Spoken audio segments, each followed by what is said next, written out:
இன்றைக்கி வந்து நம்ம வண்டி பேக் டயர் வந்து ஒரு செட்டு தேஞ்சிருச்சு. அதனால் வந்து நம்ம டயர் எடுக்க வந்திருக்குறோம். எங்கேன்னு பார்த்தீங்கன்னாக்கா நம்ம தூத்துக்குடி எட்டயபுரம் ரோடு பஸ்ஸு டிப்போவுக்கு அப்படியே ஆப்போசிட்டில் இருக்கிற இந்தியன் பெட்ரோல் பங்க் இருக்குது. அந்த பெட்ரோல் பங்க்கு ப்ளஸ்ஸு உள்ளவே எம்ஆர்எஃப் ஷோரூம் இருக்குது, டயர் கம்பெனி. இங்கே தான் வந்திருக்கோம் நம்ம இன்றைக்கி. ஒரு செட்டு டயர் எடுத்து போடணும். ஏன்னா வெயிட் ஓட்டுறதுனால இங்கேருந்து டயர் தாங்காது. அதனால் அந்த எம்ஆர்எஃப் வந்திருக்கோம். அந்த டயரை ஒரு செட்டு வாங்கிறதுக்காக.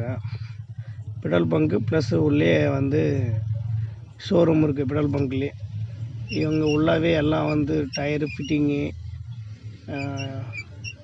அலைன்மெண்ட்டு பார்க்குறது எல்லாமே உள்ளாவே பார்க்குறாங்க. இப்படி வர்றவங்க பங்க் வழியாக என்ட்ரன்ஸ் வழியாக இப்படி வரலாம். இன்னொரு வழியும் இருக்குது சைடில். பங்கு பக்கம் லெஃப்ட்டில் உள்ள வந்து பேக் சைடில் பெரிய பெரிய லாரிங்க கூட்ஸ் வண்டியெல்லாம் வர்றதுக்கு பேக் சைடில் ஒரு வழி வச்சுருக்காங்க. இது வந்து ரைட்டில் லெஃப்ட்லேயும் ஷோரூமு.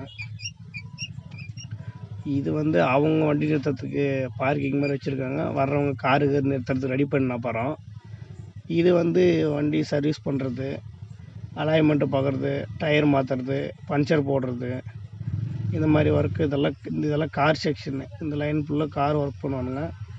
என் வண்டிக்கு பக்கம் பார்த்திங்கன்னா ஒரு இந்த டிப்பர் லாரி இருக்குல்ல, அங்கே வந்து டிப்பருக்கு வந்து அலைன்மெண்ட்டு பார்க்குறாங்க. டிப்பரு, 12 வீல் லாரி, 10 வீலு எல்லா வண்டிக்கும் அலைன்மெண்ட்டு பார்க்குறாங்க. உள்ள அலைன்மெண்ட்டு ப்ளஸ் டயர் இங்கேயே மாற்றி கொடுக்குறாங்க. அதுக்கு தனியாக ஒரு டயருக்கு வந்து 100 ரூபா சார்ஜ் பண்ணுறாங்க நம்ம பெரிய வண்டிங்களுக்கு. வண்டியை பொறுத்து முன்ன பண்ண ரேட் ஆகும். 6 வீலுக்கு 100 ரூபாங்கிறாங்க. 10 வீலு 12 வீலுக்கும் அதே காசு தான். 16 வீலெல்லாம் கொஞ்சம் ஒரு 10 ரூபா 20 ரூபா கூட வாங்குவாங்க, அவ்வளோதான் ஃபிட் பண்ணுறதுக்கு. இது வந்து நம்மளது வந்து பார்த்திங்கன்னா 8.20 K4. இது வந்து ரேடியல் எவ்வளோ வருதுன்னு பார்த்திங்கன்னா 36,400 ரூபா வருது. அதாவது 2 டயரு, ஒரு செட்டுன்றது 2 டயரு, ஓகேங்களா. இதுலேயே வந்து ரேடியல்லே வந்து பார்த்தீங்கன்னா அப்போலோவில் வந்து 37,600 ரூபா சொன்னாங்க. நான் எம்ஆர்எஃப்லேயே கொடுக்க சொல்லி எடுத்துகிட்டு வந்துட்டேன். இது ஒரு 1000 கம்மி ரேட்டு, அது ஒரு 1000 ஜாஸ்தி. ஆனால் இதில் எடுத்துகிட்டு வந்து அப்படியே பவுட்ரு போட்டு மாட்டை விட்டாச்சு.